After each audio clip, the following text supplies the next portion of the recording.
100 বার দোয়া ইউনুস পাঠ করলে গায়েবী সাহায্য পাবেন। আমরা কিন্তু দোয়া ইউনুসের ফজিলত অনেকেই জানি। দোয়া ইউনুস এমন একটি দোয়া, যেই দোয়া পড়ে হযরত ইউনুস আলাইহিস সালাম কঠিন বিপদ থেকে মুক্তি পেয়েছিলেন।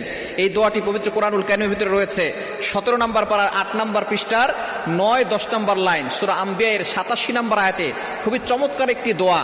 হযরত ইউনুস আলাইহিস সালাম যখন কঠিন বিপদে পড়েছিলেন, তাকে যখন নদীতে ফেলে দেওয়া হয়েছিল, 3টি অন্ধকারের ভিতরে পড়েছিলেন। 1 নাম্বার হচ্ছে রাতের অন্ধকার, 2 নাম্বার পানির নিচের অন্ধকার, 3 নাম্বার মাছের পেটের অন্ধকার। একটা মাছ তাকে খেয়ে ফেলেছিল। দেখুন কঠিন মুসিবতে ইউনুস আলাইহিস সালাম পড়েছেন। মাছ যখন তাকে নিয়ে সাগরের তলদেশে চলে গেছে, এখন দেখে এই সাগরের তলদেশে কেউ তাকে বাঁচাতে পারবে না একমাত্র আল্লাহ ছাড়া। হযরত ইউনুস আলাইহিস সালাম কঠিন বিপদে পড়ে গেলেন, 3টি অন্ধকারের ভিতরে পড়লেন, আর মনে মনে চিন্তা করলেন এই বিপদ থেকে আমার মা বাবা আমাকে রক্ষা করতে পারবে না, আমার ভাই, আমার আত্মীয় স্বজন, আমার গোত্রের লোকেরা আমাকে রক্ষা করতে পারবে না। যদি রক্ষা করতে পারেন একজন পারবেন, তিনি হলেন আমার আল্লাহ। তখনই তিনি আল্লাহর কাছে একটা দোয়া করলেন।